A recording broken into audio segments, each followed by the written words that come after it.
ನಮಸ್ಕಾರ ಎಲ್ಲ ನನ್ನ ಕರ್ನಾಟಕದ ಸ್ಪರ್ಧಾ ಮಿತ್ರರೇ. ಫಸ್ಟಿಗೆ ನಾ ಸಾರಿ ಕೇಳ್ತೀನಿ. ಎದಕ್ಕಂತಂದ್ರೆ ಫಾರ್ ಮೈ ಲ್ಯಾಂಗ್ವೇಜ್. ಯಾಕಂದ್ರೆ ಸ್ವಲ್ಪ ಉತ್ತರ ಕರ್ನಾಟಕ ಸ್ಲ್ಯಾಂಗ್ ನಮ್ಮ ಬ್ಲಡ್ನಾಗ ಐತಿ. ನಾನು ಬೆಂಗಳೂರು ಭಾಷೆ ಒಳಗೆ ವಿಡಿಯೋ ಮಾಡಕ್ಕೆ ರೆಕಾರ್ಡ್ ಮಾಡಕ್ಕೆ ಟ್ರೈ ಮಾಡಿದೆ. ಅದ್ರ ಭಾಳ ಟೈಮ್ ಹಿಡಿಯಕತ್ತೈತಿ. ಅದ್ರ ಸಂಬಂಧ ಇದೇ ಲ್ಯಾಂಗ್ವೇಜ್ ನಡೀತೈತೆ ಅಂತ ಅನ್ಕೋತೀನಿ. ನಿಮ್ಗೆ ಏನಾರ ಕಷ್ಟ ಆದ್ರೆ ಇದನ್ನು ಕಮೆಂಟ್ ಮಾಡಿರಿ.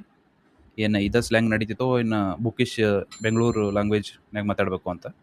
ಈಗ ವಿಡಿಯೋ ಸ್ಟಾರ್ಟ್ ಮಾಡೋದಂದ್ರೆ ಫಸ್ಟಿಗೆ ನನ್ನ ಬಗ್ಗೆ ಹೇಳ್ಬೇಕಂತಂದ್ರೆ ನಾನು 2 ವರ್ಷ ಆತ್ರಿ UPSC ಎಕ್ಸ್ಕ್ಲೂಸಿವ್ಲಿ ಓದಕ್ಕಂತ. ಅಂದ್ರೆ ನಾನು ಡಿಗ್ರಿ 2023 ಪಾಸ್ಡ್ ಔಟ್ ಸ್ಟೂಡೆಂಟ್. ಫಸ್ಟಿಗೆ ಸ್ಟಾರ್ಟಿಂಗ್ ಫ್ರೆಷರ್ ಆಗಿ ಸ್ಟಾರ್ಟ್ ಮಾಡಿದಾಗ ಮೈಂಡ್ಸೆಟ್ ಹೆಂಗಿತ್ತಂದ್ರೆ ಒಂದು 1 to 2 ಇಯರ್ಸ್ ಕಂಪ್ಲೀಟ್ಲಿ ಡೆಡಿಕೇಟೆಡ್ಲಿ ಒಂದು ಈ ಎಕ್ಸಾಮಿಗೆ ಕೊಟ್ರೆ ಅದರ ಎಫರ್ಟ್ಸ್ ಮೇಲೆನೇ ಸಕ್ಸಸ್ ಸಿಗುತ್ತೆ ಅಂತೇಳಿ ಒಂದು ಹೋಪ್ ಇತ್ತು. ಆದರೆ ಈಗಿಂದ ಹೋಗ್ತಾ ಹೋಗ್ತಾ ಎಕ್ಸ್ಪೀರಿಯನ್ಸ್ ಆಗ್ತಾ ಏನು ಅರಿವಾತಂದ್ರೆ ನೇಚರ್ ಆಫ್ ದ ಕಾಂಪಿಟೇಷನ್. ಇದ್ರ ನೇಚರ್ ಆಫ್ ದ ಕಾಂಪಿಟೇಷನ್ ಹೆಂಗೈತೆ ಅಂತಂದ್ರೆ ಇದ್ರಾಗ ಒಂದೇ ಫ್ಯಾಕ್ಟರ್ ಇರಲ್ಲ. ನೀವು ಬರೀ ಎಫರ್ಟ್ಸ್ ಹಾಕ್ತೀರಿ, ಅದ್ರ ಪ್ರಕಾರ ರಿವಾರ್ಡ್ ಸಿಗ್ತದೆ ಅಂತ ಹೇಳಿ. ಇದಕ್ಕೆ ಎಫರ್ಟ್ ಸಿಗು ಮತ್ತು ರಿವಾರ್ಡ್ ಸಿಗು. ನೀವು ಎಷ್ಟು ಎಫರ್ಟ್ ಹಾಕ್ತೀರಿ ಅದ್ರ ತಕ್ಕಂತೆ ನಿಂಗೆ ರಿವಾರ್ಡ್ ಸಿಗ್ತದೆ ಅಂತ ಹೇಳಿ ಗ್ಯಾರಂಟಿ ಇಲ್ಲ. ಹಂಗೈತ್ರಿ ಇದ್ರ ಕಾಂಪಿಟೇಷನ್. ಅಂದ್ರೆ ಭಾಳ ಬ್ರೂಟಲ್ ಐತಿ. ಅಂತಂದ್ರೆ ನಿಮ್ಗೆ ಸಿಂಪಲಾಗಿ ಹೇಳ್ಬೇಕಂತಂದ್ರೆ ಎಲ್ಲ ಎಫರ್ಟ್ ಹಾಕಿದ್ರು ಲಾಸ್ಟಿಗೆ ಆ ಈ ಪ್ರಿಲಿಮ್ಸ್ ಡೇದು ನಿಮ್ಮ ಮೈಂಡ್ಸೆಟ್ ಮ್ಯಾಟ್ರ್ ಆಗುತ್ತೆ. ಆಲ್ಮೋಸ್ಟ್ ಲಕ್ ಅನ್ನೋದು ಸ್ವಲ್ಪ ಫ್ಯಾಕ್ಟರ್ನು ಇನ್ಕ್ಲೂಡ್ ಐತಿ. ಹಂಗಂತೇಳಿ ಪೂರ್ತಿ ಲಕ್ ಮೇಲೇನ ಪಾಸ್ ಆಗುತ್ತೆ ಅಂತ ಹೇಳಕ್ಕೆ ಬರಲ್ಲ. ಹಾರ್ಡ್ ವರ್ಕ್ ಮಾಡಿದ್ರೂ ಫೇಲ್ ಆಗೋ ಚಾನ್ಸಸ್ ಐತೆ ಅಂತ ಹೇಳಕ್ಕೆ ಬರತ್ತೀನಿ ಅಷ್ಟೇ. ಆಮೇಲೆ ಹಿಂಗಿದ್ದಾಗ ರೀಸೆಂಟ್ಲಿ ನಂದು UPSC IAS ಪ್ರಿಲಿಮ್ಸ್ ಕ್ಲಿಯರ್ ಆಯ್ತು. ಆಲ್ಮೋಸ್ಟ್ ಕಟ್ ಆಫ್ಗಿಂತ ಒಂದು 10-12 ಮಾರ್ಕ್ಸ್ ಹೆಚ್ಚಿಗೆ ತೆಗೆದಿದ್ದೆ. ಮೇನ್ಸ್ ಬರ್ದೆ 2025ರಾಗ. ಆದರೆ ಅನ್ಫಾರ್ಚುನೇಟ್ಲಿ ಇಂಟರ್ವ್ಯೂ ಕಾಲ್ ಬರಲಿಲ್ಲ. ಇನ್ನೊಂದು ಸ್ವಲ್ಪ ಡೆಪ್ತ್ ರಿಕ್ವೈರ್ ಇತ್ತು ಅಂತ ಅನಿಸ್ತು ನನಗೆ ಆಪ್ಷನಲ್ದಾಗ. ಅದಕ್ಕೆ ನೆಕ್ಸ್ಟ್ ಇಯರ್ ಅಂತಂದ್ರೆ ಈಗ ನಮ್ದು ಮೇನ್ಸ್ ಆಲ್ಮೋಸ್ಟ್ ಸೆಪ್ಟೆಂಬರ್ 2025ದಾಗ ಮುಗೀತು. ಆಲ್ಮೋಸ್ಟ್ UPSC 2026 ಡೆಡಿಕೇಟೆಡ್ಲಿ ಮೇನ್ಸಿಗೆಲ್ಲ ಅಪ್ಡೇಟ್ ಮಾಡಿಕೊಂಡು ಈ ಸತ ಪ್ರಿಲಿಮ್ಸ್ ಎಕ್ಸಾಮ್ ಬರ್ದೆ. ಆದರೆ ನಿಮಗೂ ಗೊತ್ತೈತಿ, ಯಾರ್ಯಾರು UPSC ಪ್ರಿಲಿಮ್ಸ್ 2026 ಬರ್ದಿರಿ ಅವರಿಗೆಲ್ಲ ಗೊತ್ತೈತಿ ಈ ಎಕ್ಸಾಮ್ ಹೆಂಗಿತ್ತು ಅಂತೇಳಿ. ಅಂದರೆ ಸಡನ್ಲಿ ಪ್ಯಾಟರ್ನ್ ಅಥವಾ ಹೆಂಗೆ ಅಬ್ಸರ್ಡ್ ಪೇಪರ್ ತೆಗೆದಿದ್ರು ಅಂತೇಳಿ. ಅದ್ರ ಸಂಬಂಧ ಅನ್ಫಾರ್ಚುನೇಟ್ಲಿ ಕ್ಲಿಯರ್ ಆಗಲಿಲ್ಲ ನಂದು ಈ ವರ್ಷನೂ. ಅದ್ರ ಸಂಬಂಧ ನಾ ಏನು ಪ್ಲ್ಯಾನ್ ಮಾಡಿದೆ ಅಂತಂತಂದ್ರೆ ನಾ ಆಲ್ಮೋಸ್ಟ್ ಈ 2025 ಪ್ರಿಲಿಮ್ಸ್ ಕ್ಲಿಯರ್ ಮಾಡಿ ಮೇನ್ಸ್ ಬಂದ ಮೇಲಿಂದ್ರೂ ಆಲ್ಮೋಸ್ಟ್ ಮೆಂಟರ್ಶಿಪ್ ಮಾಡಕತ್ತೀನಿ.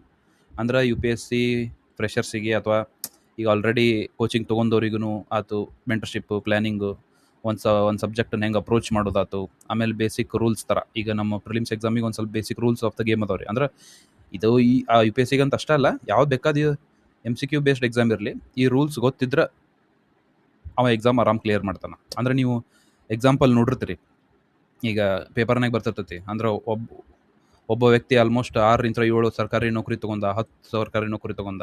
ಯಾಕೆ ಹಂಗೆ ಆಕತ್ತಂದ್ರೆ ಅವ್ರಿಗೆ ಇದು ರೂಲ್ಸ್ ಗೊತ್ತಿರ್ತಾವೆ ಗೇಮ್ದು. ಅಂದರೆ MCQ ಬೇಸ್ಡ್ ಎಕ್ಸಾಮ್ ಹೆಂಗೆ ಕ್ರ್ಯಾಕ್ ಮಾಡ್ಬೇಕು ಅನ್ನೋದು ಅವ್ರಿಗೆ ಭಾರಿ ಐಡಿಯಾ ಇರ್ತೈತಿ.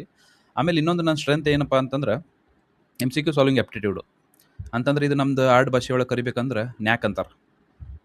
ಅಂದ್ರೆ ಅವ್ನಿಗೊಂದು ನ್ಯಾಕ್ ಐತೆ ನೋಡು, ಅದನ್ನು ಅಂತಾರಲ್ರಿ, ಒಂದು ಟ್ಯಾಲೆಂಟ್. ಹಂಗೆ ಅದನ್ನು ನನ್ನ ಕಡೆ ಐತಂತ ಅಂದ್ಕೊಂಡಿನಿ. ಇಷ್ಟು ನನ್ನ ಬಗ್ಗೆ ಇಂಟ್ರೊಡಕ್ಷನ್ ಸಾಕನ್ಸುತ್ತೆ. ಈಗ ಈ ವಿಡಿಯೋ ಮಾಡೋ ಉದ್ದೇಶ ಏನಪ್ಪ ಅಂತಂದ್ರೆ ಸಿಂಪಲ್.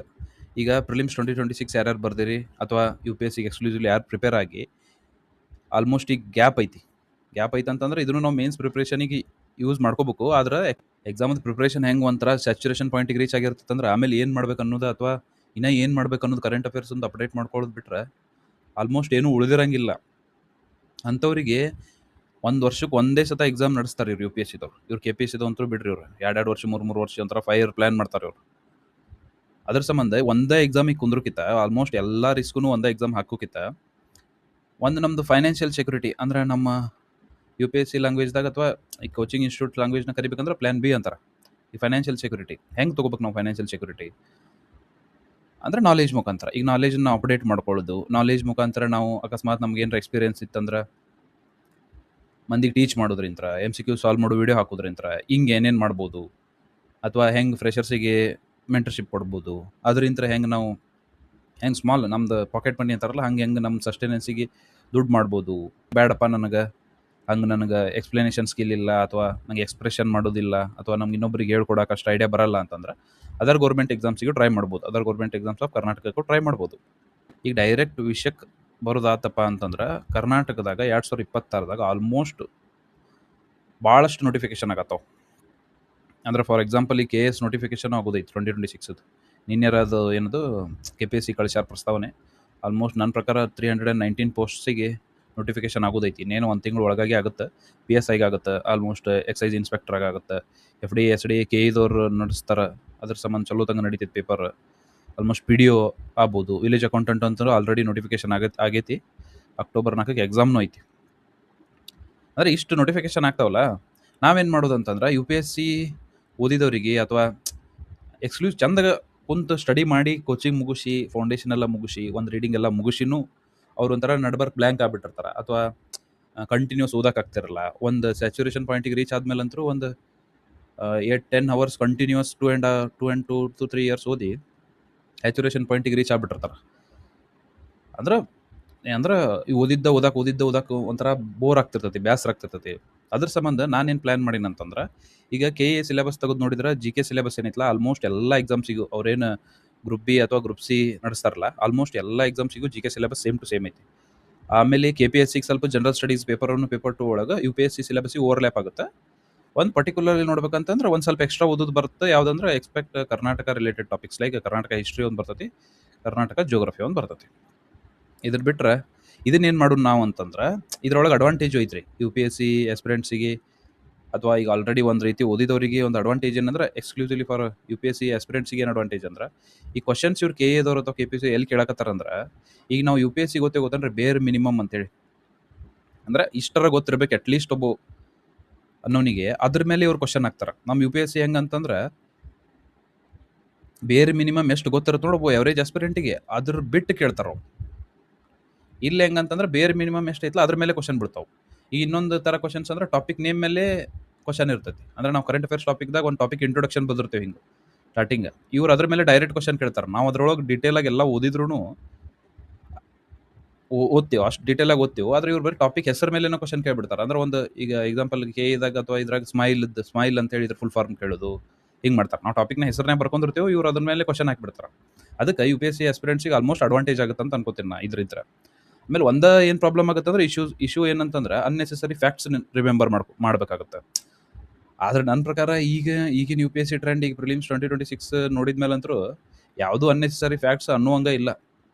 ಇವ್ರು ಹೆಂಗೆ ಈಗ ಆ್ಯಕ್ಚುಲಿ KEದವರು UPSCನ ಫಾಲೋ ಮಾಡೋಕ್ಕೆ ಟ್ರೈ ಮಾಡಿದ್ರೆ, ಅವ್ರು UPSCದವ್ರು ಉಲ್ಟಾ ಸ್ಟೇಟ್ PCSಗಳನ್ನ ಇನ್ಸ್ಪಿರೇಷನ್ ಆಗಿ ತೊಗೊಳತ್ತಾರ ಅಂತ ನನಗೆ ಅನ್ಸತ್ತೈತಿ. ಯಾಕಂತಂದ್ರೆ ಅವರು ಅನ್ನೆಸೆಸರಿ ಫ್ಯಾಕ್ಟ್ಸ್ ಕೇಳಕ್ಕೆ ಚಲೋ ಮಾಡ್ಯಾರ.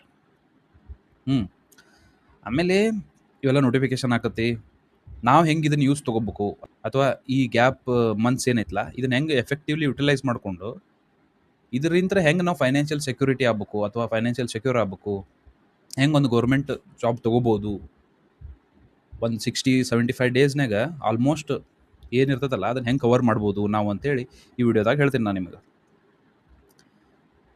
ಇನ್ನೊಂದು ವಿಷಯ ಹೇಳ್ಬೇಕಂತಂದ್ರೆ, ಈ ಕರ್ನಾಟಕದ ಕೋಚಿಂಗ್ ಇಂಡಸ್ಟ್ರಿ ಒಳಗೆ ಒಂದಿಷ್ಟು ಗ್ಯಾಪ್ಸ್ ಅದಾವೆ, ಅಂದ್ರೆ ಒಂದಿಷ್ಟು ಪ್ರಾಬ್ಲಮ್ ಅದಾವೆ. UPSC ಪ್ಲ್ಯಾನ್ B ಅನ್ನೋದಕ್ಕೆ ಒಂದು ಎನ್ವೈರ್ಮೆಂಟ್ ಇಲ್ಲ. ಈಗ UPSC ಎಕ್ಸ್ಕ್ಲೂಸಿವ್ಲಿ ಓದಿದವ್ರಿಗಿಲ್ಲ. ಆಮೇಲೆ ಕ್ವಾಲಿಟಿ ಇಂಗ್ಲೀಷ್ ಕಂಟೆಂಟ್ ಇಲ್ಲ. ಲೈಕ್ ನಮ್ಮ UPSC ಪ್ರಿಲಿಮ್ಸಿಗೆ ಇರುತ್ತಲ್ಲ ಹಂಗೆ ಕ್ವಾಲಿಟಿ ಇಂಗ್ಲೀಷ್ ಕಂಟೆಂಟ್ ಅವೈಲೇಬಲ್ ಇಲ್ಲ. ಅದು ಬರೀ ಕಂಟೆಂಟದು ಬರೀ ಇಂಗ್ಲೀಷ್ ಮೀಡಿಯಮ್ದವ್ರಿಗೆ ಅಷ್ಟೇ ಇಲ್ಲ ಬಿಡ್ರಿ, ಕನ್ನಡ ಮೀಡಿಯಮ್ದವ್ರಿಗೆ ಐತಿದ್ದು ಕ್ವಾಲಿಟಿ ಇಶ್ಯೂ. ಹೆಂಗಂದ್ರೆ ಈಗ ಕನ್ನಡ ಮೀಡಿಯಮ್ ಹುಡುಗರು ಏನು ಮಾಡಿರ್ತಾರೆ, ಜಿಯೋಗ್ರಫಿ ಆಯ್ತು, ಹಿಸ್ಟ್ರಿ ಆಯ್ತು, ಆಥರ್ ಬುಕ್ಸ್ ಇಂತ ಓದಿರ್ತಾರೆ. ಆಥರ್ ಬುಕ್ಸಿಗೂ ಈಗಿನ ಪ್ಯಾಟರ್ನ್ ಚೇಂಜ್ ಆಗೋದಕ್ಕೂ, KEದವ್ರ ಪ್ಯಾಟರ್ನ್ ಚೇಂಜ್ ಆಗೋದಕ್ಕೂ ಬುಕ್ಕಿಗೂ ಮತ್ತು ಎಕ್ಸಾಮಿಗೂ ಗ್ಯಾಪ್ ಕ್ರಿಯೇಟ್ ಆಗೈತೆ. ಅಂದ್ರೆ ಓದಿದ್ವ ಇಷ್ಟು ದಪ್ಪ ಬುಕ್ಸ್ ಓದಿನೂ ಆಲ್ಮೋಸ್ಟ್ ಎಕ್ಸಾಮ್ ಒಂದಿಷ್ಟು ಇಂಪಾರ್ಟೆಂಟ್ ಥೀಮ್ಸ್ ಆಯ್ತು, ಇಂಪಾರ್ಟೆಂಟ್ ಕಾನ್ಸೆಪ್ಟ್ಸ್ ಆಯ್ತು, ಎಲ್ಲೆಲ್ಲಿ ಎಕ್ಸೆಪ್ಷನ್ ಅದಾವ ಅಲ್ಲಿ ಕ್ವಶನ್ಸ್ ಕೇಳತ್ತಾರ. ಅಂದ್ರೆ ಇಲ್ಲೇನು ಪ್ರಾಬ್ಲಮ್ ಐತೆ, ಎಕ್ಸ್ಕ್ಲೂಸಿವ್ ಪ್ರಿಲಿಮ್ಸ್ ಕಂಟೆಂಟ್ ಅಥವಾ ಪ್ರಿಲಿಮ್ಸ್ ಅನ್ನೋಕ್ಕಿಂತ ಈಗ ನಮ್ಮ ಕರ್ನಾಟಕವ್ರು ಹೇಳ್ಬೇಕಂದ್ರೆ MCQ ಬೇಸ್ಡ್ ಎಕ್ಸಾಮ್ಸ್ ಏನದಾವಲ್ಲ ರೀ, 1 ಡೇ ಎಕ್ಸಾಮ್ಸ್ ಅಂತಾರಲ್ಲ, ಇವಕ್ಕೆ ಬರೀ ಒಂದು ಸಬ್ಜೆಕ್ಟ್ ಸ್ಪೆಸಿಫಿಕ್ ನೋಟ್ಸ್ ಅನ್ನೋದಿಲ್ಲ. ಇದ್ರ ಮೇಲೆ ವರ್ಕ್ ಮಾಡತ್ತೀನಿ. ನಿಮ್ಗೆ ಯಾರಿಗಾರ ಕನ್ನಡ ಮೀಡಿಯಮ್ ಇದ್ರ ಡಿಮಾಂಡ್ ಮೇಲೆ ಡಿಪೆಂಡ್ ಆಗುತ್ತೆ. ಈಗ ನೀವು ಕನ್ನಡ ಮೀಡಿಯಮ್ ಸ್ಟೂಡೆಂಟ್ಸ್ ಇದ್ರೆ ಅಂದ್ರೂ ಈ ಯೂಟ್ಯೂಬ್ ಚಾನಲ್ ಸಬ್ಸ್ಕ್ರೈಬ್ ಮಾಡ್ಕೊರಿ. ಎದ್ರ ಸಂಬಂಧ ಅಂತಂದ್ರೆ, ಈ ಕನ್ನಡ ಮೀಡಿಯಮ್ದವ್ರಿಗೂ ನಾನು ಆಲ್ಮೋಸ್ಟ್ ರಿಸೋರ್ಸ್ ಮಾಡಕ್ಕೆ ಟ್ರೈ ಮಾಡತ್ತೀನಿ. ಅಂದ್ರೆ ನಮ್ಮ UPSC ಹೆಂಗೆ ಕ್ವಾಲಿಟಿ ಕಂಟೆಂಟ್ ಐತಲ್ಲ ಒಂದು ಎಕ್ಸಾಮ್ ರಿಲೇಟೆಡ್, ಇದು ಎದಕ್ಕೆ ನಾವು UPSC ಕಂಟೆಂಟನ್ನು ಕನ್ನಡ ಮೀಡಿಯಮ್ದವ್ರಿಗೆ ಕೊಡತ್ತೀವಿ ಅಂತಂದ್ರೆ, ಆಲ್ಮೋಸ್ಟ್ ಈಗ KEದವ್ರಾತು KPSCದವ್ರಾತು UPSC ಪ್ಯಾಟರ್ನ್ ಫುಲ್ ಕಂಪ್ಲೀಟ್ಲಿ ಒಂಥರ ಇದ್ರ ಥರ ತೊಗೊಂಡ್ಬಿಟ್ರು ಅವ್ರು, ಇನ್ಸ್ಪಿರೇಷನ್ ಥರ. ಅವ್ರೇನು ಮಾಡ್ತಾರೆ ಅದೇ ಥರ ಕ್ವಶನ್ಸ್ ತೆಗಿತಾರೆ. ಅದರ ಸಂಬಂಧ ಈ ಇಡೀ ಕನ್ನಡ ಕೋಚಿಂಗ್ ಇನ್ಸ್ಟಿಟ್ಯೂಟ್ಸ್ದೊಳಗೆ ಏನು ಪ್ರಾಬ್ಲಮ್ ಐತಲ್ಲ, ಇದೇನು ಗ್ಯಾಪ್ ಐತಲ್ಲ, ಏನದು ಎಕ್ಸ್ಕ್ಲೂಸಿವ್ ಕಂಟೆಂಟ್ ಪ್ರಿಲಿಮ್ಸಿಗೆ ಅಷ್ಟ, ಅಥವಾ 1 ಡೇ MCQ ಬೇಸ್ಡ್ ಎಲ್ಲೆಲ್ಲಿ ಕ್ವಶನ್ ಏರಿಯಾಸ್ ಅದಾವು, ಎಲ್ಲಿ ಮೇಜರ್ ಕ್ವಶನ್ಸ್ ಕೇಳ್ತಾರೆ, ಅದ್ರ ತಕ್ಕಂತೆನ ಒಂದೊಂದು ಸಬ್ಜೆಕ್ಟಿಗೆ ರಫ್ಲಿ ಹಿಡೀರಿ. ಒಂದೊಂದು ಸಬ್ಜೆಕ್ಟಿಗೆ ಒಂದು 100 ಪೇಜಸ್ ಒಂದು ಕಂಟೆಂಟ್ ಮಾಡೋಕ್ಕೆ ವರ್ಕ್ ನಡೆದೈತಿ. ನಿಮ್ಗೆ ಏನಾರ ಬೇಕಂತಂದ್ರೆ ನೀವು ಕಮೆಂಟ್ ಮಾಡಿರಿ. ಎದಕ್ಕಂತಂದ್ರೆ ಆ ಡಿಮಾಂಡ್ ಬೇಸ್ ಮೇಲೆ ಇದು ಕಂಟೆಂಟನ್ನು ರೆಡಿ ಮಾಡೋಕೆ ಬರ್ತೈತಿ. ಆಮೇಲೆ ಇನ್ನೊಂದು ಏನು ಪ್ರಾಬ್ಲಮ್ ಅಂದ್ರೆ, ಈ ನಮ್ಮ ಕರ್ನಾಟಕದ ಕೋಚಿಂಗ್ ಇನ್ಸ್ಟಿಟ್ಯೂಟ್ಸ್ ಒಳಗೆ ಈ ಕಾನ್ಸೆಪ್ಟ್ ಕ್ಲಾಸಸ್ ಜಾಸ್ತಿ ಮಾಡಲ್ಲ. ಈಗ ಹುಡುಗರು ಹಂಗದಾರ ಬಿಡ್ರಿ. ಹುಡುಗರು ಹೆಂಗಂದ್ರೆ MCQ ಈಗೇನೋ ಶಾರ್ಟ್ಕಟ್ ಹುಡುಕಾಡೋದು. ಈಗ ನಾವು ಈಗ ಯಾವ್ದಾದ್ರು ಸಬ್ಜೆಕ್ಟ್ ಕವರ್ ಮಾಡ್ಬೇಕಂದ್ರೆ ಅದ್ರ ರಿಲೇಟೆಡ್ MCQಸನ್ನ ಒಬ್ಬರು ಯೂಟ್ಯೂಬ್ ವಿಡಿಯೋದಾಗ ಹಚ್ಚಿರ್ತಾರೆ, ಕ್ವಶನ್ ಹಾಕ್ತಾರೆ, ಆನ್ಸರ್ ಇದು ಕರೆಕ್ಟ್ ಅಂತ ಹೇಳೋದು, ಮುಂದಕ್ಕೆ ಹೋಗೋದು. ಅಂದ್ರೆ ಇವು MCQ ಬಿಡ್ಸೋದನ್ನ ಟೀಚಿಂಗ್ ಥರ ಮಾಡ್ತಾರೆ. ಆದರೆ ಇದು ಅದಕ್ಕೆ ಯೂಸ್ಫುಲ್ ಆಗುತ್ತೆ, ಇದು ಪ್ರಾಕ್ಟೀಸ್ ಪಾರ್ಟಿಗೆ ಅಷ್ಟೇ ಹೆಲ್ಪ್ ಆಗೋದು. ಈಗ ಕಾನ್ಸೆಪ್ಟ್ಸ್ ಬಿಲ್ಡ್ ಮಾಡಿದವನಿಗೆ ಆಲ್ಮೋಸ್ಟ್ MCQ ಸಾಲ್ವ್ ಮಾಡೋದೇನು ದೊಡ್ಡದಲ್ಲ. ಆಮೇಲೆ ಇನ್ನೊಂದು ಏನು ಪ್ರಾಬ್ಲಮ್ ಐತಂದ್ರೆ, ಈಗ ಮೇಜರ್ ಇಶ್ಯೂ ಐತಿದೆ ಅಂದ್ರೆ balance between UPSC and other exams. ಈಗ ನಮ್ಮಂಥ ವೆಟರನ್ಸ್ ಇರ್ತಾರಲ್ಲ, 2 to 3 years ಓದಿದವರು, ಅವ್ರಿಗೆ ಏನೋ ಒಂದು ಗೈಡೆನ್ಸ್ ಬೇಕು, ಅಥವಾ ಏನೋ ಒಂದು ಕಂಟೆಂಟ್ ಬೇಕು, ಅಥವಾ ಕರ್ನಾಟಕ ಎಕ್ಸಾಮ್ಸಿಗೆ ರಿಲೇಟೆಡ್ ಏನೋ ಒಂದು ಬೇಕಂತಂದ್ರೂ ಹೆಂಗೆ ಬ್ಯಾಲೆನ್ಸ್ ಮಾಡಬೇಕು. ಈಗ ನಾ ಇವ್ರಿಗೂ ಸಪ್ರೇಟ್ ವಿಡಿಯೋ ಮಾಡ್ತೀನಿ ಬೇಕಂದ್ರೆ. ಅಂದರೆ ಈಗ ಆಲ್ಮೋಸ್ಟ್ UPSC ಮೇನ್ಸಿಗೂ ಒಂದು ಸ್ವಲ್ಪ ರೆಡಿ ಆಗಿರಲ್ಲ ಅವ್ರು. ಅಂಥ ಆಸ್ಪಿರೆಂಟ್ಸಿಗೆ UPSC ಮೇನ್ಸ್ದು ಪ್ರಿಪ್ರೇಷನ್ ಪ್ಲಸ್ ಇವೇನು ನೋಟಿಫಿಕೇಶನ್ ಆಗತ್ತವಲ್ಲ, ಇದ್ರದ್ದು ಯೂಸ್ಫುಲ್ ಹೆಂಗೆ ಮಾಡ್ಕೋಬೇಕು, ಇದು ಹೆಂಗೆ ಬ್ಯಾಲೆನ್ಸ್ ಮಾಡ್ಬೇಕಂತೇಳಿ ಆಲ್ಮೋಸ್ಟ್ ನೀವೇನಾರು ಡಿಮಾಂಡ್ ಮಾಡಿದ್ರಂದ್ರೆ ನೆಕ್ಸ್ಟ್ ವಿಡಿಯೋದಾಗ ಅದನ್ನು ಮಾಡ್ತೀನಿ. ಆದರೆ ನಾವು ಆ್ಯಕ್ಚುಲಿ ಇವೆಲ್ಲ ಪ್ರಾಬ್ಲಮ್ಸ್ ಹೇಳಿದ್ದೆ ನಾನು, ಕರ್ನಾಟಕದ ಕೋಚಿಂಗ್ ಇನ್ಸ್ಟಿಟ್ಯೂಟ್ಸ್ ಒಳಗೆ ಏನೇನು ಪ್ರಾಬ್ಲಮ್ ಅದಾವು. ಅದರ ಸಂಬಂಧ ನಾವೇನು ಮಾಡೋಣಂದ್ರೆ, ಈ ವಿಡಿಯೋದು ಮೇನ್ ಪಾಯಿಂಟ್ ಇದೆ. ನಾವೇನು ಮಾಡೋಣಂದ್ರೆ ಒಂದು ಬ್ರಾಡ್ ಪ್ಲ್ಯಾನ್ ಹಾಕೊಳ್ಳೋಣ್ರಿ. ಯಾವ್ದು ಎಕ್ಕದ MCQ ಬೇಸ್ಡ್ ಎಕ್ಸಾಮ್ ಇರಲಿಲ್ಲ ಅಂದ್ರೆ ನಾವು 1 day ಎಕ್ಸಾಮ್ಸ್ ಅಂತೀವಲ್ಲ, ಈಗ 1 day ಎಕ್ಸಾಮ್ ಬರೀದು ಆಲ್ಮೋಸ್ಟ್ ಅದ್ರ ಮೇಲೆ ಅಪಾಯಿಂಟ್ಮೆಂಟ್ ಲೆಟರ್ ಕೊಡ್ತಾರಲ್ಲ, ಈ ಥರ ಎಕ್ಸಾಮ್ಸ್ ಯಾವ್ದು ಎಕ್ಕದಿರಲಿಲ್ಲ. ಅದಕ್ಕೆ GK KEದವ್ರ ಸಿಲೆಬಸ್ ಆಯ್ತು, GS KPSCದವ್ರ ಸಿಲೆಬಸ್ ಆಯ್ತು, and also for UPSC 2027 prelims also ಅದ್ರ ಸಂಬಂಧ ಆಯ್ತು. ಏನು ಮಾಡೋಣ ಅಂದ್ರೆ ಒಂದು ಬ್ರಾಡ್ ಪ್ಲ್ಯಾನ್ ಹಾಕೊಳ್ಳೋಣ. ಅಂದರೆ ಇದ್ರಾಗ ಹೆಂಗಂದ್ರೆ ಒಂದು 75 days ಅನ್ಕೋರಿ. ಈಗ ಮೇಜರ್ ಸಬ್ಜೆಕ್ಟ್ಸ್ ಯಾವು, ಪಾಲಿಟಿ ಅಥವಾ ನಮ್ಮ ಇದರ ಕಾನ್ಸ್ಟಿಟ್ಯೂಷನ್ ಅಂತ ಸಿಲೆಬಸ್ನಾಗ ಇರ್ತೈತಿ, ಎಕನಾಮಿ, ಜೋಗ್ರಫಿ, ಹಿಸ್ಟ್ರಿ ಒಳಗೂ ಬೇರೆ ಬೇರೆ ಥರ ಬರ್ತಾವೆ. ಆಮೇಲೆ ಇನ್ನೊಂದು ವ್ಯಾಲ್ಯೂ ಎಡಿಷನ್ ಅಂದರೆ current affairs 2 years almost ready ಮಾಡ್ಕೊಂಡು ಆಲ್ಮೋಸ್ಟ್ ಡೈಲಿ ಅದಕ್ಕೆ ರೆಗ್ಯುಲರ್ ಅಪ್ಡೇಟ್ಸನ್ನು ಮಾಡೋಣ್ರಿ. ಇದನ್ನೇನು ಮಾಡ್ತೇವಲ್ಲ ನಾವು, ಇದು ಹೆಂಗಂದ್ರೆ ನಮ್ದು ಹೆಂಗೆ ಇರ್ಬೇಕಂದ್ರೆ, ಇದು ಹೆಂಗೆ ರೆಡಿ ಆಗ್ಬೇಕಂದ್ರೆ, ಈಗ ಯಾವುದೋ ಒಂದು ಎಕ್ಸಾಮ್ ನೋಟಿಫಿಕೇಶನ್ ಕರೆದ್ರೆ ಅನ್ಕೋರಿ, ಆಲ್ಮೋಸ್ಟ್ ನಾವು ಹೆಂಗೆ ರೆಡಿ ಇರ್ಬೇಕಂದ್ರೆ, ಈ ಎಕ್ಸಾಮ್ ಡೇಟ್ October 4 ಐತೆ ಅಂದ್ರೆ ಇನ್ನು ಹಿಂಗೆ ಥಿಂಕ್ ಮಾಡಿರಿ, ಇದನ್ನು ನಾವು 75 ದಿವಸದ ಈಗ ಆಲ್ರೆಡಿ ಮಾಡಿದ್ದೇವೆ ಅನ್ಕೋರಿ. ಯಾವ್ದು ಬೇಕಾದ ಎಕ್ಸಾಮ್ ಕರಲಿ, ಸಾಲಕ್ಕೆ ಡೇಟ್ ಇರಲಿ, October 4 ಈಗ October 20 ಹಿಂಗೆ ಇರಲಿ. ನಾವು ಹೆಂಗಂದ್ರೆ ಎಲ್ಲ ಎಕ್ಸಾಮ್ಸಿಗೂ ಒಂದು 10 days ಒಳಗೆ ನಮ್ದು ಕಂಟೆಂಟ್ ಅಥವಾ ಈಗ ಏನು ಪ್ರಿಪ್ರೇಷನ್ ಹೆಂಗಾಗಿರ್ಬೇಕಂದ್ರೆ 10 days ಒಳಗೆ ರ್ಯಾಪಿಡ್ ರಿವಿಷನ್ ಮಾಡಿ ಹೋಗಿ ಎಕ್ಸಾಮ್ ಬರೀದು ಬರೀ.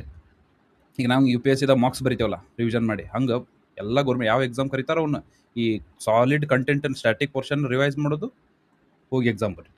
ಒಂಥರ ಗೇಮ್ ಥರ, ಯಾವ್ದು ನೋಟಿಫಿಕೇಶನ್ ಕರೀತಾರ ಅದು ಹೋಗಿ ಎಕ್ಸಾಮ್ ಬರೀದು. ಆಲ್ಮೋಸ್ಟ್ ಈಗ ನಾವು ರಿಸ್ಕ್ ತೊಗೊಂಡ್ರೆ 1 year ಪೂರ್ತಿ ರಿಸ್ಕ್ ಒಂದೇ ಎಕ್ಸಾಮ್ ಹಾಕೋ ಬದಲಿ, ಹಿಂಗೆ ನಾವೇನಾರ ಅಕಸ್ಮಾತ್ ಫುಲ್ಲಿ ಪ್ರಿಪೇರ್ ಆಗಿ ಒಂದೊಂದು ಎಕ್ಸಾಮ್ಸನ್ನು ಹಂಗೆ ಮಾರ್ಕ್ಸ್ ಥರ ಬರೆದ್ರು ಎಲ್ಲರ ಒಂದಲ್ಲ ಒಂದು ಕ್ಲಿಕ್ ಆಗತ್ತೈತೆ ಅಂತ ನನ್ನ ಅನಿಸಿಕೆ ರೀ. ಆಮೇಲೆ ಈಗ next plan of action, next video ಏನು ಬರ್ತೈತಿ, ನೆಕ್ಸ್ಟ್ ಏನು ಮಾಡ್ತೇವೆ ಅನ್ನೋದು ಇದು ಡಿಪೆಂಡ್ ಆನ್ ನಿಮ್ಮ ರೆಸ್ಪಾನ್ಸ್ ಮೇಲೆ ಡಿಪೆಂಡ್ ಇರುತ್ತೆ. ಅದ್ರ ಸಂಬಂಧ ಹೆಚ್ಚಿಗೆ ಕಮೆಂಟ್ ಮಾಡಿರಿ, ಯಾಕಂದ್ರೆ ಅವಾಗ ಗೊತ್ತಾಗುತ್ತೆ ನನಗೆ. ಈಗ ನೇಚರ್ ಆಫ್ ದ ಸ್ಟೂಡೆಂಟ್ಸ್ ಯಾರದಾರ ನನ್ನ ವಿಡಿಯೋ ನೋಡೋರು, ಅಥವಾ ಏನು ಡಿಮಾಂಡ್ ಐತಿ, ಆ್ಯಕ್ಚುಯಲ್ ಡಿಮಾಂಡ್ ಏನೈತಿ. ಒಮ್ಮೊಮ್ಮೆ ನಾವು ಡಿಮಾಂಡ್ ಬೇರೆ ಅನ್ಕೊಂಡಿರ್ತೀವಿ, ಸ್ಟೂಡೆಂಟ್ಸ್ ಡಿಮಾಂಡೂ ಒಮ್ಮೆ ಬೇರೆ ಇರ್ತೈತಿ. ಅಂದರೆ ನಿಮ್ಮ ಡಿಮಾಂಡ್ ಏನೈತಿ, ಅಥವಾ ನಿಮಗೆ ಈಗ ವಿಲೇಜ್ ಅಕೌಂಟೆಂಟ್ ಕರ್ದಾರ ಆಲ್ರೆಡಿ 2026 ಅಂದರೆ ನಮ್ಮ ಫ್ರೆಂಡ್ಸ್ ಒಂದಿಷ್ಟು ಜನ ಕಾಲ್ ಮಾಡಿದ್ರು ಅಂತಂದ್ರೆ, ಈಗ ಯಾವುದೋ ಒಂದು ಈ ಎಕ್ಸಾಮ್ಸಿಗೆ ಹೆಂಗೆ ಪ್ರಿಪೇರ್ ಆಗೋದು ಮಿನಿಮಮ್ ಇದ್ರಾಗ. ಆದರೆ ನಾ ಅವ್ರಿಗೆ ಏನು ಹೇಳಿದೆ ಅಂತಂದ್ರೆ, ಈಗ ಥಿಂಕ್ ಮಾಡಿರಿ, ನೀವು UPSC ಒಂದು ವರ್ಷ ಓದಿರಿ ಅಥವಾ ಒಂದು ಫೌಂಡೇಶನ್ರ ಆಗೈತಂದ್ರೆ ನಿಮ್ದು ಆಲ್ಮೋಸ್ಟ್ ನಿಮಗೆ ಏನೇನು ಅಡ್ವಾಂಟೇಜ್ ಇರುತ್ತಂದ್ರೆ, ಒಂದು ಕುಂದ್ರು ಕೆಪಾಸಿಟಿ ಬಂದಿರುತ್ತೆ, ಸಿಟಿಂಗ್ ಕೆಪಾಸಿಟಿ ಭಾಳ ಇರ್ತೈತಿ ಇನ್ನೊಂದು ಯಾವ್ದಾರು ಸಬ್ಜೆಕ್ಟ್ ಕೊಟ್ಟು ಅದಕ್ಕೆ ಒಂದು ಕಂಟೆಂಟ್ ಕೊಟ್ಬಿಟ್ರೆ, ಆಲ್ಮೋಸ್ಟ್ ನಿಮಗೆ ಟಾರ್ಗೆಟ್ ಕೊಟ್ಬಿಟ್ರೆ ಬಡ ಅಂಡರ್ಸ್ಟ್ಯಾಂಡಿಂಗ್ ಕೆಪಾಸಿಟಿ, ಗ್ರಾಸ್ಪಿಂಗ್ ಪವರ್ ಭಾಳ ಇರ್ತೈತಿ. ಆಲ್ಮೋಸ್ಟ್ ನನ್ನ ಪ್ರಕಾರ ಹೇಳ್ಬೇಕಂತಂದ್ರೆ ಇದು ಇಂಟೆನ್ಸ್ ಪೊಟೆನ್ಷಿಯಲ್, ಇದು ಅಂದ್ರೆ ಭಾಳ ದೊಡ್ಡ ಸಾಮರ್ಥ್ಯ ಇರ್ತೈತಿ. ಇದನ್ನು ನಾವೇನು ಮಾಡ್ತಿರ್ತೀವಿ ಅಂತಂದ್ರೆ 1 year ಫುಲ್ ಅದನ್ನ ಮಾಡಿ ಒಂದೇ ಎಕ್ಸಾಮ್ ಮೇಲೆ ಅದನ್ನು ರಿಸ್ಕ್ ಆಗ್ತಿರ್ತೀವಿ. ಈ ಪೊಟೆನ್ಷಿಯಲ್ ಆಲ್ಮೋಸ್ಟ್ ವೇಸ್ಟ್ ಆಗ್ತಿರ್ತದೆ. ಈ ಪೊಟೆನ್ಷಿಯಲ್ ಯೂಸ್ ಮಾಡಿಕೊಂಡು ನಾವು ಈಗೇನು ನೋಟಿಫಿಕೇಶನ್ ಹಾಕವಲ್ಲ ಇನ್ಮೇಲೆ ಅದ್ರೊಳಗೆ ಫುಲ್ಲಿ ನಾವು ಆ್ಯಕ್ಟಿವ್ ಇದ್ಕೊಂಡು ಹೆಂಗೆ ಮುಂದಕ್ಕೆ ಹೋಗ್ಬೇಕು ಅನ್ನೋದನ್ನ ಮುಂದಿನ ವಿಡಿಯೋದಾಗ ಹಾಕ್ತೀನಿ ನಾನು. ಆಮೇಲೆ ಇನ್ನೊಂದು ಏನು ಹೇಳ್ಬೇಕಪ್ಪ ಅಂದ್ರೆ, ನಿಮ್ಗೆ ವಿಲೇಜ್ ಅಕೌಂಟೆಂಟಿಗೆ ಯಾರು ಟಾರ್ಗೆಟ್ ಮಾಡಕತ್ತಿದ್ರೆ, ನಂಗೆ ಗೊತ್ತೈತಿ UPSC ಆಸ್ಪಿರೆಂಟ್ಸ್ ಫೈನಾನ್ಷಿಯಲ್ ಸ್ಟೆಬಿಲಿಟಿ ಸಂಬಂಧ ಮಾಡ್ತಿರ್ತಾರೆ. ಇದೇನು ಅವ್ರಿಗೆ ಜಾಬ್ ನೇಚರ್ ಇಷ್ಟನೂ ಆಗಲ್ಲ, ಈ ಥರ ಅವರು ಆಲ್ಮೋಸ್ಟ್ ಗ್ರೂಪ್ C ಸರ್ವಿಸಿಗೆ ಅಂತೂ ಇಳಲ್ಲ ಅನ್ಸುತ್ತೆ ನನಗೆ. ಆದರೆ ಇದೊಂದು ಸ್ಟೆಪ್ಪಿಂಗ್ ಸ್ಟೋನ್ ಥರ. ಈಗ ನಾವು UPSC IAS ಎಕ್ಸಾಮು ಬರೀದು ಆದ್ರೆ ಈಗ ಅನ್ಕ ಫೈನಾನ್ಷಿಯಲ್ ಸ್ಟೆಬಿಲಿಟಿ ಸಂಬಂಧ ಒಂದು ಯಾವುದೋ ಒಂದು ಕೈಯಾಗ ಒಂದು ಜಾಬ್ ಹಿಡ್ಕೊಂಡು ಆಮೇಲೆ ಅದ್ರ ಜೊತೆ ಪ್ರಿಪ್ರೇಷನ್ ಮಾಡ್ಕೊಂತ ನೆಕ್ಸ್ಟ್ ಸ್ಟೆಪ್ಪಿಗೆ ಹೋಗ್ಬೋದಲ್ಲ ಅಂತ ಒಂದು ಪ್ಲಾನ್ ಇರ್ತೈತಿ. ಇದು ಏನು ತಪ್ಪಲ್ಲ. ಈಗ ಪ್ಲಾನ್ ಬಿ ಅಂದ್ಕೊಳ್ಳಿ ಎಲ್ಲರೂ ಏನು ಅನ್ಕೋತಾರ, ಬಿಟ್ಟು ಕೊಟ್ಟಪ್ಪ, ಬಿಟ್ಟ ಕಾನ್ಫಿಡೆನ್ಸ್ ಇಲ್ಲ ಅವ್ನ ಮೇಲೆ, ಆಲ್ಮೋಸ್ಟ್ ಬಂದಾಳ, ಅವನು ಸಣ್ಣ ಎಕ್ಸಾಮ್ಸಿಗೆ ಬಂದಾಳ ಅನ್ಕೋತಾರ. ಆದ್ರೆ ಅವ್ರು ಅನ್ನೋರನ್ರಿ ಮಾತಾಡತ್ತಾರ. ನಾವೇನಂತಂದ್ರೆ ನಮ್ಮ ಜೀವನ ನೋಡ್ಬೇಕು. ಈಗ ನಾವು ಫೈನಾನ್ಷಿಯಲ್ ಸ್ಟೇಬಲ್ ಇರ್ಬೇಕಲ್ಲ. ನಾವು ಎಷ್ಟು ದಿವಸ ಅಂತ ಹೇಳಿ ಪೇರೆಂಟ್ಸ್ ಕಡೆ ಫೈನಾನ್ಷಿಯಲಿ ಡಿಪೆಂಡೆಂಟ್ ಆಗೋದು ಹೇಳ್ರಿ. ಅದ್ರ ಸಂಬಂಧ ಯಾರ ಬಗ್ಗೆನೂ ತಲೆ ಕೆಡ್ಸೋಬೇಡ್ರಿ. ನಾವೇನು ಮಾಡೋನು, ಇದನ್ನ ನಮ್ದೇನು ನಾ ಹೇಳಿದ್ನಲ್ಲ ನಿಮ್ಗೆ, ನಮ್ಮ ಪೊಟೆನ್ಷಿಯಲ್ ಏನೈತಲ್ಲ ಇದನ್ನ ಕಂಪ್ಲೀಟ್ ಯುಟಿಲೈಸ್ ಮಾಡಿಕೊಂಡು ಎಷ್ಟು ಸಾಧ್ಯ ಆಗುತ್ತೆ ಅಷ್ಟು ಹಾರ್ಡ್ ವರ್ಕ್ ಮಾಡಿ ಇದೇ ಇಯರ್ ಆಲ್ಮೋಸ್ಟ್ ಈ ಡಿಸೆಂಬರ್ ಅನ್ನೋದ್ರಾಗ, ಡಿಸೆಂಬರ್ 2026 ಯಾವ ಬೇಕಾದ ನೋಟಿಫಿಕೇಶನ್ ಆದ್ರೂ ನೆಕ್ಸ್ಟ್ 6 months ಒಳಗೆ ನಾವು ಯಾವ್ದಾರ ಒಂದು ಗೌರ್ಮೆಂಟ್ ನೌಕರಿ ಅಥವಾ ನಿಮಗೆ ಬೇಡಪ್ಪ ಅಂತಂದ್ರೆ ಅಟ್ಲೀಸ್ಟ್ ನಿಮಗೆ ನಾಲೆಜ್ ಹೆಂಗೆ ಅಪ್ಡೇಟ್ ಆಗಿರ್ಬೇಕಂತಂದ್ರೆ, ಆಲ್ಮೋಸ್ಟ್ ನೀವು ಫ್ರೆಷರ್ಸ್ ಈ ಕೋಚಿಂಗ್ ಇನ್ಸ್ಟಿಟ್ಯೂಟ್ಸ್ ಒಳಗೆ ಏನೋ ಮೆಂಟರ್ಶಿಪ್ ಆಗಿ ಅಥವಾ MCQs ತೆಗಿಯೋರಾಗಿ ಅಥವಾ ಏನೇ ಇರಲಿ ಅದ್ರ ರಿಲೇಟೆಡ್ ನೀವು ಆ ಲೆವೆಲಿಗೆ ಕಾನ್ಫಿಡೆನ್ಸ್ ಬರುವಂಗೆ ಮಾಡೋಣ್ರಿ. ಒಂದು ಇದ್ರದ್ದು ಈ ಚಾನಲ್ ಸ್ಟಾರ್ಟ್ ಮಾಡಿದ ಉದ್ದೇಶನೇ ಇದು. ಇದೇನು ಗ್ಯಾಪ್ ಐತಲ್ಲ, ಈಗ ನಾವು UPSC ಪ್ರಿಲಿಮ್ಸ್ ಕೊಡ್ತೇವೆ, ಆಲ್ಮೋಸ್ಟ್ ಈಗ ಈ ಸತ ಆಗಲಿಲ್ಲ ಅಂತಂದ್ರೆ ಆಲ್ಮೋಸ್ಟ್ ಗ್ಯಾಪ್ ಈಗ ನೆಕ್ಸ್ಟ್ ಮೇದಾಗ ಐತೆ ಎಕ್ಸಾಮ್ ನಮ್ದು UPSC 2027. ಇದ್ರಾಗ ಪ್ರಾಬ್ಲಮ್ ಏನಾಗುತ್ತಂತಂದ್ರೆ, ಈಗ ಇಲ್ಲಿಂತ್ರ ಈಗ ಸೆಪ್ಟೆಂಬರ್ ಹಿಡ್ಕೊಂಡು ಅಂದ್ರೆ ಆಗಸ್ಟು ಹಿಡೀರಿ, ಆಗಸ್ಟ್ ಸೆಪ್ಟೆಂಬರ್ ಹಿಡ್ಕೊಂಡು ನಾವು ಡಿಸೆಂಬರ್ ಮಠ ಅಂದ್ರೆ ಪೇರೆಂಟ್ಸಿಗಾತು ಎಲ್ಲರಿಗೆ ಆಲ್ಮೋಸ್ಟ್ ಏನು ಅನಿಸ್ತಿರುತ್ತೆ ಅಂದ್ರೆ UPSCಗೆ ಫೋಕಸ್ ಮಾಡು ಫುಲ್ಲಿ ಟೋಟಲಿ ಅಂತೇಳಿ. ಆದ್ರೆ ನಾವು ಏನು ಮಾಡ್ತೀವಿ ಅಂತಂದ್ರೆ UPSCಗೆ ಎಕ್ಸ್ಕ್ಲೂಸಿವ್ಲಿ ಓದ್ತೀನಿ ಅಂತೇಳಿ ಆ್ಯಕ್ಚುಲಿ ಅಷ್ಟು ನೀಡು ಇರಲ್ಲ. ಈಗ ನಾವು 2-3 years ಓದಿದ್ರಿಂದ ಅಷ್ಟು ಎಕ್ಸ್ಕ್ಲೂಸಿವ್ಲಿ ಅಷ್ಟು ಟೈಮ್ ಕೊಡೋವಟ್ಟು ನೀಡು ಇರಲ್ಲ. ಹಂಗೆ ಏನು ಮಾಡ್ತೇವೆ, ಈ ಕಡೆ ಬೇರೆ ಗೌರ್ಮೆಂಟ್ ಎಕ್ಸಾಮ್ಸಿಗೂ ಫೋಕಸ್ ಮಾಡಲಾರ್ದ ಅಂದ್ರೆ ನಮ್ಮ ಪೊಟೆನ್ಷಿಯಲ್ ಇದೇನು ಹೇಳಿದ್ನಲ್ಲ, ಈ ಪೊಟೆನ್ಷಿಯಲ್ ನಮ್ಮ ಸಾಮರ್ಥ್ಯನ ಹಾಳು ಮಾಡ್ಕೊಳತ್ತೇವೆ. ಅದ್ರ ಸಂಬಂಧ ಏನು ಮಾಡೋನು, UPSC ಮೇನ್ಸಿಗೆ ಯಾರ್ಯಾರಿಗಿನ್ನ ಪ್ರಿಪ್ರೇಷನ್ ಆಗಿಲ್ಲ ಅದನ್ನು ಮಾಡೋನು, ಅದನ್ನು ಡೈಲಿ ಒಂದು 4 to 5 hours ಮಾಡೋನು. ಈಗ ಆಲ್ಮೋಸ್ಟ್ ಇವು ಏನು ಎಕ್ಸಾಮ್ಸ್ ಅದಾವಲ್ಲ ಇವಕ್ಕೊಂದು 3 to 4 hours ಏನೇನು ಮಾಡಬೇಕು, ಹೆಂಗೆ ರಿವೈಸ್ ಮಾಡಬೇಕು ಅದನ್ನು ಮಾಡೋನು, ಎರಡೂ ಬ್ಯಾಲೆನ್ಸ್ ಮಾಡೋನು. ಆಯ್ತ್ರಾ? ಆಲ್ಮೋಸ್ಟ್ ಇದೇನು ಹೊಸ ಪ್ರಯತ್ನ ಐತಲ್ಲ, ಇದು ಆಲ್ಮೋಸ್ಟ್ ಯಾರ್ಯಾರಿಗೆ ಹೆಲ್ಪ್ ಆಗ್ಬೋದು ಅಂತ ಅನ್ನೋದು ನನ್ನ ಪ್ರಕಾರ. ಯಾರ್ಯಾರಿಗೆ ಹೆಲ್ಪ್ ಆಗುತ್ತಂದ್ರೆ UPSC ಆಸ್ಪಿರೆಂಟ್ಸಿಗೆ ಆಲ್ಮೋಸ್ಟ್ ಇದ್ರಾಗ ಫೌಂಡೇಶನ್ ಮುಗಿಸಿರೋರಾಗಲಿ ಅಥವಾ ಒಂದು ಸತ ಪ್ರಿಲಿಮ್ಸ್ ಕ್ಲಿಯರ್ ಮಾಡಿದವರು ಅಥವಾ ಹಿಂಗೆ ಯಾರೇ ಇರಲಿ, ಅವ್ರು ಮೇನ್ಸ್ ಬರ್ದವ್ರಾಗಿರಲಿ, ಅವ್ರು ಅಕಸ್ಮಾತ್ ಒಂದು ಫೈನಾನ್ಷಿಯಲ್ ಸೆಕ್ಯೂರಿಟಿ ಸಂಬಂಧ ಯಾವುದೋ ಒಂದು ಗೌರ್ಮೆಂಟ್ ಎಕ್ಸಾಮ್ ಟ್ರೈ ಮಾಡೋರಲ್ಲಿ ಅಥವಾ ಎಕ್ಸ್ಕ್ಲೂಸಿವ್ಲಿ KS ಆಸ್ಪಿರೆಂಟ್ಸ್ ಇರ್ತಾರಲ್ಲ, ಇವ್ರಿಗೂ 2 ವರ್ಷಕ್ಕೊಮ್ಮೆ 3 ವರ್ಷಕ್ಕೊಮ್ಮೆ ಆಗೋದ್ರಿಂದ ಅವರಿಗೂ ಇದು ಹೆಲ್ಪ್ ಆಗ್ಬೋದು. ಆ್ಯಂಡ್ ಆಮೇಲೆ ಅದರ್ ಇಂಗ್ಲೀಷ್ ಮೀಡಿಯಂ ಸ್ಟೂಡೆಂಟ್ಸ್ ಅಂದ್ರೆ ಇವ್ರ ಬಗ್ಗೆ ಹೆಂಗೆ ಹೇಳ್ತೀನಿ ಅಂದ್ರೆ, ನಾನು ಇವ್ರಿಗೇನು ಫೌಂಡೇಶನ್ ಒಮ್ಮೆ ನೀಡಿರಲ್ಲ, ಇವ್ರಿಗೊಮ್ಮೆ ಕಾಮನ್ ಸೆನ್ಸ್ ಅಥವಾ ಆಲ್ರೆಡಿ ಜನರಲ್ ಅವೇರ್ನೆಸ್ ಎಷ್ಟು ಇರುತ್ತೆ ಅಂದ್ರೆ, ಅವ್ರಿಗೆ ಈಗ ಸ್ಟಾರ್ಟ್ ಮಾಡಿದ್ರು ಆ್ಯಸ್ ಎ ಫ್ರೆಷರ್ ಸ್ಟಾರ್ಟ್ ಮಾಡಿದ್ರು ಅವ್ರು ಆಲ್ಮೋಸ್ಟ್ ಯಾವ ಎಕ್ಸಾಮ್ ಬೇಕು ಆ ಎಕ್ಸಾಮ್ ಕ್ಲಿಯರ್ ಮಾಡಕ್ಕೆ ರೆಡಿ ಇರ್ತಾರೆ. ಯಾಕಂದ್ರೆ ಅವ್ರಿಗೆ ತಿಳುವಳಿಕೆ ಇರ್ತೈತಿ, ಏನೋ ಪಟ ಹೇಳಿದ್ರೆ ತಿಳ್ಕೊಂಡ್ಬಿಡ್ತಾರೆ. ಅಂಥವ್ರಿಗೆ ಇವರಿಗೆ ಇದು ಹೆಲ್ಪ್ ಆಗ್ಬೋದು ಈ ಇನಿಷಿಯೇಟಿವ್. ಹಂಗಂತೇಳಿ ನಾವು ಕನ್ನಡ ಮೀಡಿಯಂ ಸ್ಟೂಡೆಂಟ್ಸಿಗೆ ಏನೂ ಮಾಡಲ್ಲನ ಅಂತೇನಿಲ್ಲ. ಅವರಿಗೂ ಈಗ ಈ ವಿಡಿಯೋ ರೀಚ್ ಮೇಲೆ ಡಿಪೆಂಡ್. ಈ ವಿಡಿಯೋದಾಗ ಅಕಸ್ಮಾತ್ ಕನ್ನಡ ಮೀಡಿಯಂ ಸ್ಟೂಡೆಂಟ್ಸನ್ನು ಕಮೆಂಟ್ ಹಾಕಿದ್ರು ಅಥವಾ ಅವರಿಗೂ ಏನೋ ಕಂಟೆಂಟ್ ಬೇಕಾಗೈತಿ. ಕಂಟೆಂಟ್ ಅಂತಂದ್ರೆ ಈಗ ಆಲ್ಮೋಸ್ಟ್ ಈಗ MCQ ಬೇಸ್ಡ್ ಈಗ ಎಕ್ಸಾಮ್ ಸ್ಪೆಸಿಫಿಕ್ ಇರೋ ಕಂಟೆಂಟ್ ಬೇಕಾಗಿತ್ತು ನಮ್ಮ ಕನ್ನಡದ. ಇವು ಏನು ನಮ್ಗದು ಸ್ಟ್ಯಾಂಡರ್ಡ್ ಬುಕ್ ಹಳೇದು ಓದಿ ಸಾಕಾಗ್ಬಿಟ್ಟದ್ರಿ. ನಾವು ಎಕ್ಸ್ಕ್ಲೂಸಿವ್ಲಿ ಪ್ರಿಲಿಮ್ಸದ್ದು ಕಂಟೆಂಟ್ ಬೇಕಾಗಿತ್ತು ನಮಗೆ. MCQ ಬೇಸ್ಡ್ ಎಕ್ಸಾಮ್ ಕಂಟೆಂಟ್ ಬೇಕಾಗೈತಿ ಅಥವಾ ಅವ್ರಿಗೇನು MCQs ಬೇಕಾಗ್ಯಾವೋ ಅವರಿಗೂ ಅಕಸ್ಮಾತ್ ಮೆಂಟರ್ಶಿಪ್ ನೀಡಿರ್ತದೆ ಒಮ್ಮೊಮ್ಮೆ. ಅಂದ್ರೆ ಅವ್ರಿಗೇನಾರು ನಿಮಗೇನಾರ ಕನ್ನಡ ಮೀಡಿಯಂ ಸ್ಟೂಡೆಂಟ್ಸಿಗೂ ಈ ಥರ ಏನಾರು ಬೇಕಂತಂದ್ರೆ ಕಮೆಂಟ್ ಮಾಡಿರಿ. ನಿಮ್ಮ ರೆಸ್ಪಾನ್ಸ್ ಮೇಲೆ ಅಥವಾ ನಿಮ್ಮ ಡಿಮಾಂಡ್ ಮೇಲೆ ಇದನ್ನು ಕ್ರಿಯೇಟ್ ಮಾಡಕ್ಕೆ ಬರುತ್ತೆ. ಆಲ್ಮೋಸ್ಟ್ ನಾ ಹೇಳಿದ್ದೆಲ್ಲ ಅರ್ಥ ಆಗೈತೆ ಅಂತ ಅನ್ಕೊಂಡಿನಿ. ಈ ಹೊಸ ಪ್ರಯತ್ನ ಇದ್ರ ಸಂಬಂಧ ಅಂತಂದ್ರೆ, ಇದೊಂದೇನು ಗ್ಯಾಪ್ ಕ್ರಿಯೇಟ್ ಆಗೈತಲ್ಲ, ಗ್ಯಾಪ್ ಮಂತ್ಸ್ ಅಂತೇವಲ್ಲ, ಇದನ್ನು ನಾವು UPSC ಮೇನ್ಸಿಗೂ ಯುಟಿಲೈಸ್ ಮಾಡ್ಕೊಂಡು ಅದ್ರ ಜೊತೆ ಯಾವ್ದಾದ್ರು ಗೌರ್ಮೆಂಟ್ ಎಕ್ಸಾಮ್ಸಿಗೂ ಹೆಂಗೆ ನಾವು ಆಲ್ರೆಡಿ ಪ್ರಿಲಿಮ್ಸಿಗೆ ರೆಡಿ ಆಗಿರ್ತೀವಲ್ಲ ಅದ್ರ ಥರನ ಪ್ರಿಪೇರ್ ಮಾಡ್ಕೊಂಡು ಹೆಂಗೆ ಮುಂದಕ್ಕೆ ಹೋಗೋನು ಅನ್ನೋದು ಒಂದು ಸಣ್ಣ ಪ್ಲ್ಯಾನ್ ಅಷ್ಟೇ. ಈಗ ನಾನು ಏನು ಮಾಡ್ತೀನಿ, ಇನ್ಮೇಲೆ ಏನು ಮಾಡ್ತೀನಪ್ಪ ಅಂತಂದ್ರೆ, ನೀವೇನಾರ ರೆಡಿ ಇದ್ರಿ ಅಂದ್ರೆ ಈಗ ಯಾರ್ಯಾರು VO ಎಕ್ಸಾಮ್ಸಿಗೆ ಅಪ್ಲೈ ಮಾಡಿರಿ ಅಥವಾ KS ಪ್ರಿಲಿಮ್ಸ್ ಆಲ್ಮೋಸ್ಟ್ ನನ್ನ ಪ್ರಕಾರ ಇವ್ರು KS 2026 KPSCಗೆ ಹೋಗೈತಿ. ಇದನ್ನು ಡೇಟ್ ಏನು ಅನೌನ್ಸ್ ಆಗೋದೇನು ದೂರ ಇಲ್ಲ. ಅದ್ರ ಸಂಬಂಧ KS ಬೇಕಾದವರು KS ಅಂತ ಹಾಕ್ರಿ ಕಮೆಂಟ್. VO ಪ್ಲ್ಯಾನ್ ಅಥವಾ VOದ ಮೆಂಟರ್ಶಿಪ್ ಬೇಕಾದ್ರೆ ಅದನ್ನ ಅಂತ ಹಾಕ್ರಿ. ಯಾವ್ಯಾವ ನೋಟಿಫಿಕೇಶನ್ ಹೊಸ ಹಾಕವಲ್ಲ ಅದ್ರ ಮೇಲಿನ ಒಂದೇನಂದ್ರೆ ಸಾಲಿಡ್ ಒಂದು ಥರ ಕಂಟೆಂಟ್ ಮಾಡಿ ಇಟ್ಕೊಂಡ್ಬಿಡುದು ಎಲ್ಲದಕ್ಕೂ. ಮೇನ್ ಕೋರ್ ಇವೇನದಾವಲ್ಲ, polity, constitution, history, economy, geography plus current ಅಫೇರ್ಸ್ದು 1-2 ವರ್ಷದ್ದು ಇದನ್ನು ಸಾಲಿಡ್ ಮಾಡಿ ಇಟ್ಕೊಂಡ್ಬಿಡುದು. ಯಾವ ಎಕ್ಸಾಮ್ಗೆ ಹೋದ್ರೂ ಅವರು ಏನು ಡಿಫ್ರೆನ್ಸ್ ಮಾಡತ್ತಿಲ್ಲ. ಈಗ ಎಕ್ಸಾಮ್ ತೆಗಿಯೋರು, MCQs ತೆಗಿಯೋರು ಸನೇಕ ಎಕ್ಸಾಮ್ದವರು ಏನು ಡಿಫ್ರೆನ್ಸ್ ಮಾಡತ್ತಿಲ್ಲ. ಅದಕ್ಕೆ ನಾವು ಹಿಂಗೆ ಬೇರೆ ಬೇರೆ ಎಕ್ಸಾಮಿಗೆ FDAಗೆ ನಾವು ಬೇರೆ ಓದ್ತೀನಿ, ನಾ VAOಗೆ ಬೇರೆ ಓದ್ತೀನಿ, ಅಥವಾ KASಗೆ ಬೇರೆ ಓದ್ತೀನಿ ಅಂತಂದ್ರೆ ಕೆಲಸ ಇಲ್ರಿ. ಅವರು ಹೆಂಗೆ ಡಿಫ್ರೆನ್ಸ್ ಮಾಡತ್ತಿಲ್ಲಲ್ಲ, ನಾವು ಡಿಫ್ರೆನ್ಸ್ ಮಾಡೋದು ಬೇಡ. ಅವ್ರು ಗ್ರೂಪ್ ಸಿ ಸರ್ವಿಸ ಕರೀಲಿ, ಗ್ರೂಪ್ ಬಿನ ಕರೀಲಿ, ಗ್ರೂಪ್ ಎನ ಕರೀಲಿ, ನಾವಂತರೂ ಇದೇನು ಸ್ಟ್ಯಾಟಿಕ್ ಪೋರ್ಷನ್ ಇರುತ್ತಲ್ಲ ಇದನ್ನ ಕಂಪ್ಲೀಟ್ ಸಾಲಿಡ್ ಮಾಡ್ಕೊಂಡ್ಬಿಡು. ಸಾಲಿಡ್ ಮಾಡ್ಕೊಂಡ್ಬಿಟ್ರೆ ಆಲ್ಮೋಸ್ಟ್ ಮುಗೀತು, ನಮ್ಮ ಕೆಲಸ ಮುಗಿತೈತಿ. ಆಲ್ಮೋಸ್ಟ್ ನನ್ನ ಚಾಲೆಂಜ್ ಏನಂತಂದ್ರೆ 6 ಮಂತ್ಸ್ ಒಳಗೆ, ನೆಕ್ಸ್ಟ್ 6 ಮಂತ್ಸ್ ಒಳಗೆ ನಾವು ಫೈನಾನ್ಷಿಯಲಿ ಸ್ಟೇಬಲ್ ಆಗಿರ್ಬೇಕು. ಆಯ್ತಾ? ಅರ್ಥ ಆದ್ರೆ? ಆಲ್ಮೋಸ್ಟ್ ನೆಕ್ಸ್ಟ್ ವಿಡಿಯೋದಾಗ ಸಿಗೋನು. ಧನ್ಯವಾದಗಳು. Thank you.